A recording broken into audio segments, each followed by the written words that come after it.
راديو إيرنا ناتا دمسي إرتراويان علتاو زينا ኢትዮጵያ በወራር ከተተግብሮ ትደል መደብ የብላን ክብል ቀዳማይ ሚኒስትር አብይ አህመድ ገሊጹ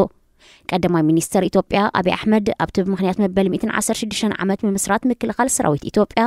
ትማል ሐሙስ 26 ጥቅምቲ 2023 ኣብ መስቀል አደባባይ ንሰራዊት ኣብ ዘስመዖ መደረ ኢትዮጵያ በወራር ከተተግብሮ ትደል ነገር የለን ክብል ተዛሪቦ ሰራዊት ናይ ሰላም ኃይሉ ይዝበል አብይ አህመድ ደሙ ዘፍስስ አጽምቱ ዝኽስክስ ከምኡን ህይወቱ በጃ ዝህብ ንሰለስተ ነገራት እዩ ንሱ ድማ ሰላም መሕላው ዝጠፍአ ሰላም ንምምላስ ከምኡን ዝተረኽበ ሰላም ንምጽናዕ ኢሉ ኣብ ዝቐረባ መዓልታት ኢትዮጵያ በሓደ ሓደ ጉዳያት ዝርርብ የድልየና ሎ ዝብል ሕቶ ስለዘልዓለት ወራር ከይነካይድ ስግኣታት ከም ዘሎ ንርኢ ኣሎና በዚ ክቡር ዕለት ንሙሉእ ህዝቢ ኢትዮጵያን ምክልኻል ሰራዊትን ክገልጾ ዝደሊ ነገር ግን ኢትዮጵያ በወራር ይኹን ብሓይሊ ከተተግብሮ ትደሊ መደብ የብላን ነናይ ሓባር ጥቕምን ነናይ ሓባር ምዕባለን ግን ንኹልና ዕውታት ዝገብሩና ጉዳያት ምስ ሕዋትና ተዘራሪብና ከነተግብር እንተዘይኮይኑ ብሓይሊ ድሌታትና ንምትግባር ኣብ ሕዋትና እንትኩሶ ቃታ ከምዘየለ ኣጽኒዐ ከረጋግጸልኩም ይደሊ ክብል ወሲኹ ገሊጹ ቀዳማይ ሚኒስትር ኢትዮጵያ አብይ አህመድ ዝሓለፈ ሰሞን ብዛዕባ ባሕሪ ብፍላይ ድማ ቀይሕ ባሕሪ ዝሃቦ መግለጺ ንሓያሎ ኤርትራውያን ከም ዘቆጥዐ ዝፍለጥ እዩ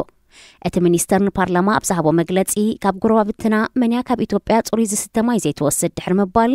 ናትኩም ሃቡና ናትና ግን ኣይንህብን ማለት ግን ትኽክል ኣይኮነን ክብል ተዛሪቦ ኣብ ደገ ቀይሕ ባሕሪ ሓቲትና ምስ ኤርትራን ጅቡትን ከጋጭወና ዝብልሎ ዝበለ ኣብይ ኣብ 2030 ናብ 150 ሚልዮን ከዓርግ ትጽቢት ዝግበረሉ ህዝቢ ኢትዮጵያ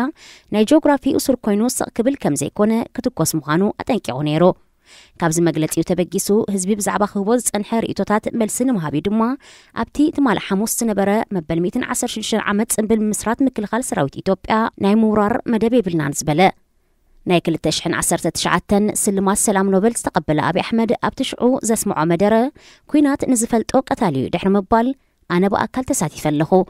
ኣብ ኩናት ሓው ምስ ሓው ክቃተሉ ርኤ ዓበይቲ ቦታትን ኣዴታትን ብፍርሓት ከንቀጥቅጡ ተዓዚበ ኩናት ጨካንን ቀታልን ይዝገብረካ ምሳይ ዝነበሩ ክሞቱ ተዓዚበ ብዛዕባ ስድሮኦም ተጨኒቐ ዝተሰብሩ ልብታት ዝሓዝኑ ስድራ ቤታት ቁጽሪ የብሎም እንድሕር ምባል ንሱ ግን ንሰላም ኣብ ውሽጢ ሃገርን ንሰላም ምስ ጎረባብቲ ሃገራትን ክጽዕት ምዃኑ ገሊጹ ነይሩ ዓመት ድሕሪ ስልማት ኖቤል ኣብ መንጎ መንግስቲ ኢትዮጵያን ክልል ትግራይን ብዝተወልዐ ኩናት ብኣማይታ ሽሓት ዝቑጸር ህዝቢ ክመውት እንከሎ ብዙሓት ድማ ግዳይ ስንክልና ድኽነትን ስደትን ከም ዝኾኑ ይፍለጥ ኣመል ዓለም ቁጽርኻ መንበሪኦም ብግዴታት መዛቢሎም ዝነብሩ ሰባት ልዕሊ 114 ሚልዮን ከም ዝኾነ ሕቡራት ሃገራት ብረቡዕ 25 ጥቅምቲ ኣፍሊጡ እዚ ድማ ክብረ ወሰን ዝሓዘ ኣሃዝዩ ትካል ስደተኛታት ውድብ ሕቡራት ሃገራት UNHCR ኣብ ዘውፅኦ መግለጺ ብደረጃ ዓለም ብኹናት ስደት ዓመፅን ገሰት ሰብኣዊ መሰላትን ዝተመዛበሉ ሰባት ኣብ መወዳእታ ወርሒ መስከረም ልዕሊ 114 ሚልዮን ክኸውን ተኽእለሎ ኢሉ ነይሩ ኣብ ቀዳማይ ፍርቂ ዓመት 2023 ቀንዲ መንቀሊታት ኣብ ዩክሬን ሱዳን ሚያንማርን ዲሞክራሲያዊት ሪፐብሊክ ኮንጎን ዝተፈጥሩ ግጭታት ኣብ ኣፍጋኒስታን ንነዊሕ እዋን ዝጸንሐ ሰብኣዊ ቅልውላው ከምኡውን ኣብ ሶማልያ ዘጋጠመ ድርቂ ውሕጅን ዘይውሕስነትን ድምር ምዃኑ UNHCR ገሊጹ ዓለም ኣብዚ እዋን ኣተኩርኣ ኣብቲ ኣብ ጋዛ ዘጋጠመ ሰብኣዊ ዕንወት እዩ ብደረጃ ዓለም ግን ኣዝዩ ብዙሕ ግጭታት እናገደደ ይኸይድ ኣሎ ህይወት ንጹሃት ይወስድን ሰባት ይምንጥልና ኣሎ ክብል ሓላፊ ስደተኛ ሕቡራት ሃገራት ፊሊፖ ግራንዲ ገሊጹ እዚ ከምዚ ኢሉ እንከሎ ላዕለዋይ ኮሚሽን ስደተኛታት ሕቡራት ሃገራትን ቁጠባዊ ማሕበረሰብ ሃገራት ምዕራብ ኣፍሪቃን ማለት ኤኮዋስ ኣብቲ ዞባ ንዝርከቡ ስደተኛታት ንምሕጋዝ ስምምዕ ፈሪሞም እቲ ስምምዕ ኣብ ምሕላው መሰላት ስደተኛታት ሃገር ዘይብሎም ውልቀ ሰባት ከምኡውን ውሽጣዊ ተመዛበልቲ ኣብ ውሽጢ ዞባ ዘለዎም ምትሕብባር ንምዕባይ ዝዓለመ እዩ ኣብ ምዕራብ ኣፍሪቃ ብዝተፈጥረ ግጭታትን ዓመፅን 16 ሚልዮን 966,470 ሰባት ከም ዝተመዛበሉ ተሓቢሩ ካብዚኦም እቶም 6 ሚልዮን 352,346 ውሽጣዊ ተመዛበልቲ ክኾኑ እንከለዉ እቶም 624,124 ዕቑባ ዝሓቱ ስደተኛታት እዮም